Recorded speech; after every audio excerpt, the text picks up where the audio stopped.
Hello everyone and welcome. Thank you for joining us for this session and thank you to Quirks for hosting us.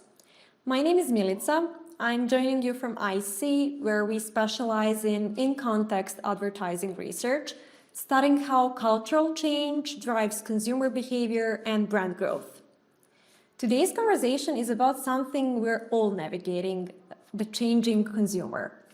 Not just in terms of demographics or media consumption, but in terms of the mindset. How people discover, how they evaluate, and ultimately how they decide. I'm joined by a fantastic partner from TikTok, and I'll let you introduce yourself. Thanks, Melissa. My name is Ann Nguyen. I lead marketing initiatives here at TikTok, Cultural and Trend Intelligence. I've worked on our TikTok Next Trend report, which looks at emerging cultural shifts and what they mean for brands and creators. And I'm really excited to talk about this topic with you guys today. So today, we want to explore this shift from multiple angles because culture doesn't change in isolation. It shows up first in how people express themselves, then in how they engage with the content, and eventually in how they make decisions. TikTok has a front row seat to those cultural signals as they emerge. You see how those signals translate into what actually performs on the platform. And through research, we're also able to measure how all of that impacts real behavior, not just on the platform, but as well beyond the platform. So let's start where change usually begins, and that is at the cultural level. And in your TikTok Next framework, there's a brilliant term that your team introduced that I absolutely love, reality. Beyond that wordplay, there's a real shift behind it. I'd love for you to unpack it for us. What exactly is reality, and what does it reveal about how consumers are changing today? Absolutely. Reality reflects a shift toward radical realness. It's a movement away from overly polished narratives and toward raw, transparent, community-driven conversation. Audiences are no longer satisfied with curated perfection. They want honesty and understanding. They want behind the scenes. They want to see how things are made, how people actually use products, what works and what doesn't, but also why. Why should they care, and if brands are paying attention to what they care about.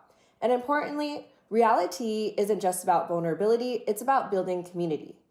So instead of influence being top-down, it becomes more distributed and conversational. Exactly. Influence becomes something that happens within the community, not something imposed on it. Well, what does that mean for brands? It means brands need to loosen the grip. They need to allow creators to interpret their message in ways that feel native and human. The brands that perform best are the ones that embrace transparency and allow their products to live inside real conversations.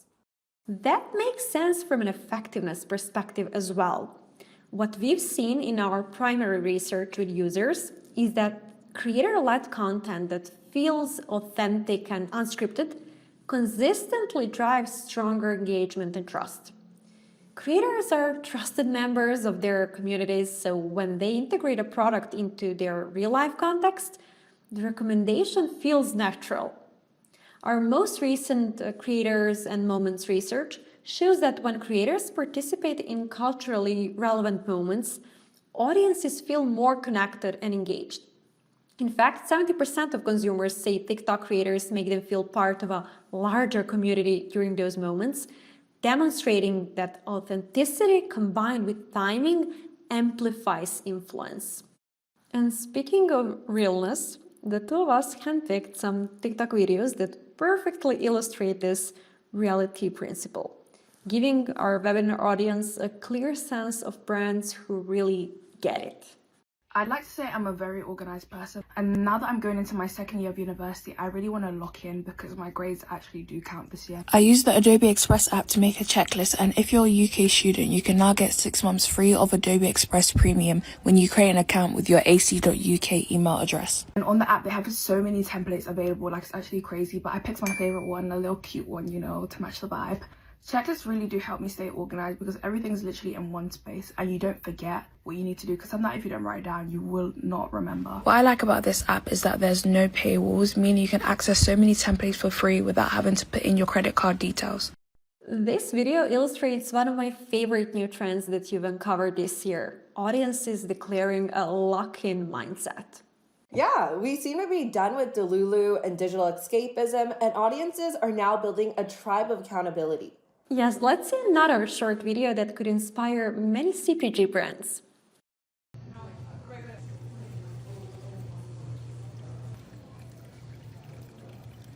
This is a great example of how everyday moments at work can turn into shared humor and connection, and how a brand like Oreo can naturally tap into that trend.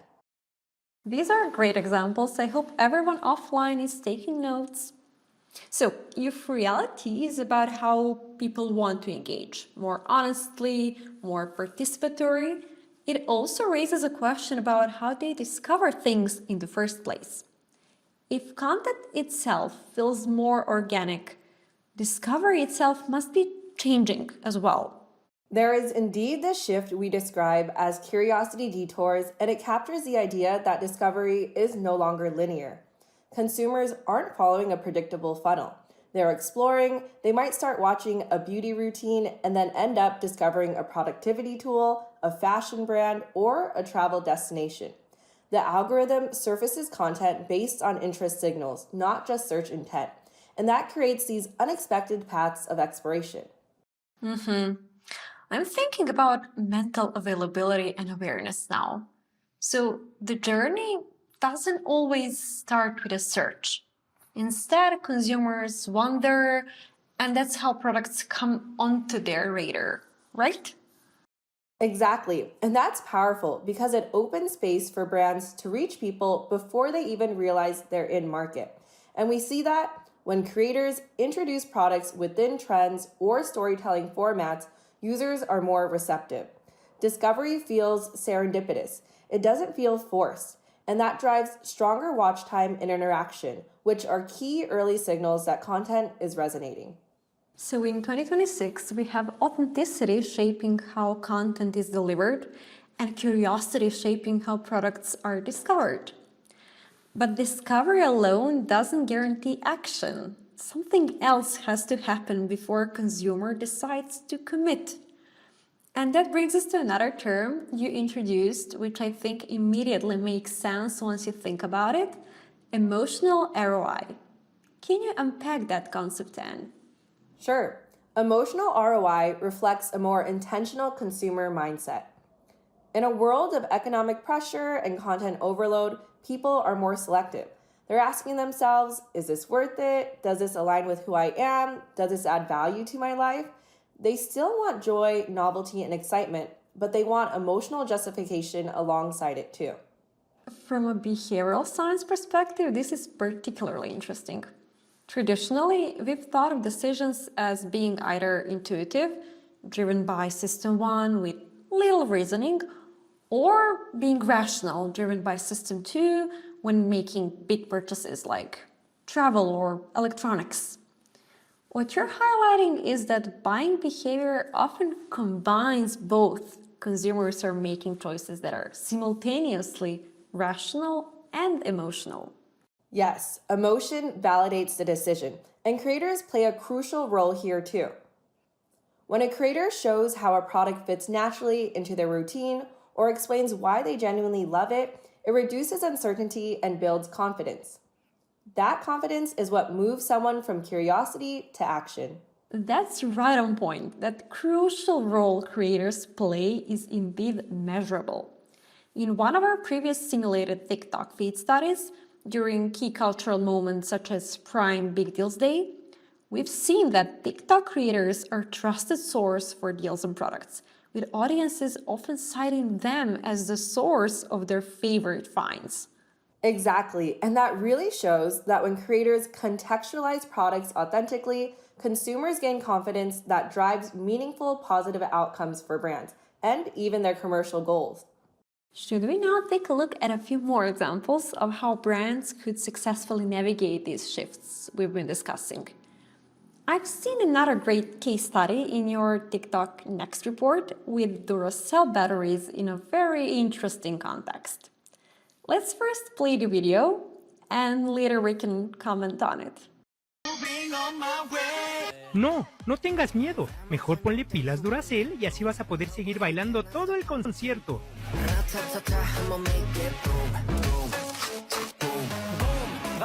So, why is this case study so impactful?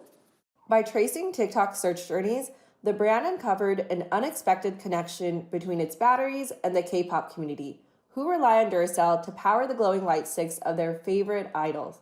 What started as a niche discovery has become a powerful new growth audience. Duracell has seen a nearly 500% growth on their global TikTok channels, and tapping into TikTok's K-pop community has a large part to play in that. They found an audience and a trend where Duracell brand could authentically engage. Thank you for highlighting this case study. It speaks volumes about the new roles of influence.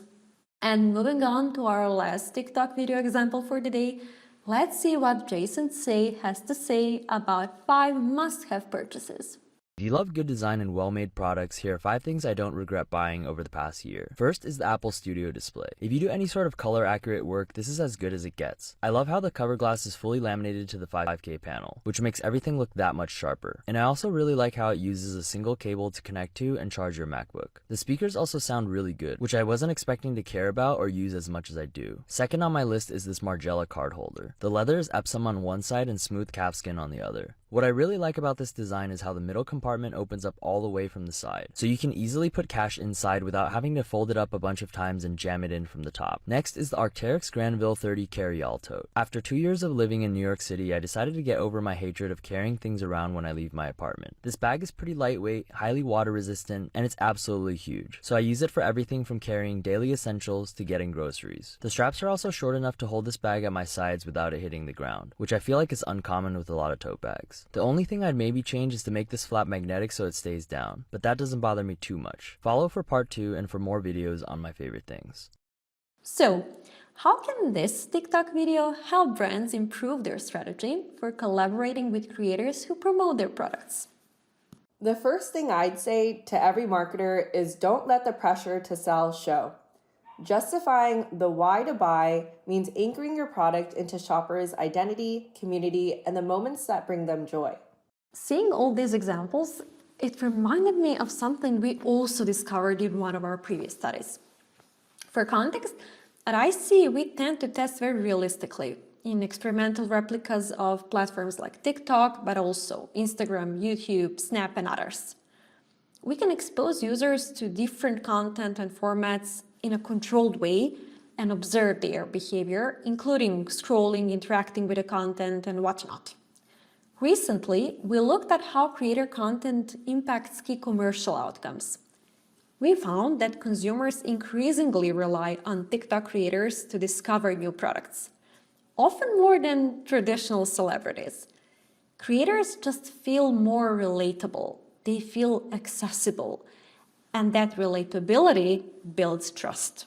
As we said earlier, trust is a currency here. Shoppers are redefining what's essential not just by price, but by meaning, joy, and belonging. When creators introduce a product within a cultural moment, whether it's a seasonal trend, a community challenge, or a major event, consumers feel like they're participating. They're not just watching an ad, they're joining a moment. And that participation translates into measurable impact. Our latest study shows that when creators tailor their content to the moment, brand consideration increases by 13%. For our webinar audience, I'll try to connect everything we've discussed today to get a full picture of changing consumer. First, reality tells us that consumers expect authenticity. Second, curiosity detours tell us that discovery is exploratory and non-linear. And finally, emotional ROI tells us that justification and value matter more than ever. Together, these shifts redefine influence today. I'd only add to that influence is no longer about reach alone. It's about resonance. It's an ongoing dialogue between creators, communities, and brands, shaping consumer behavior at multiple touchpoints. And effectiveness comes from embedding brands inside culture, not outside of it. If consumers are recalibrating how they discover, evaluate, and trust, then brands must recalibrate how they show up. The opportunity isn't just to follow trends, it's to understand how cultural signals shift and design for that. I'll just let that sink in. Thank you so much for sharing these visionary insights with us, and thanks to our partners at both TikTok and Quirks who made this webinar possible.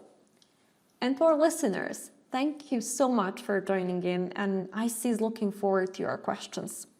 Take care, everybody!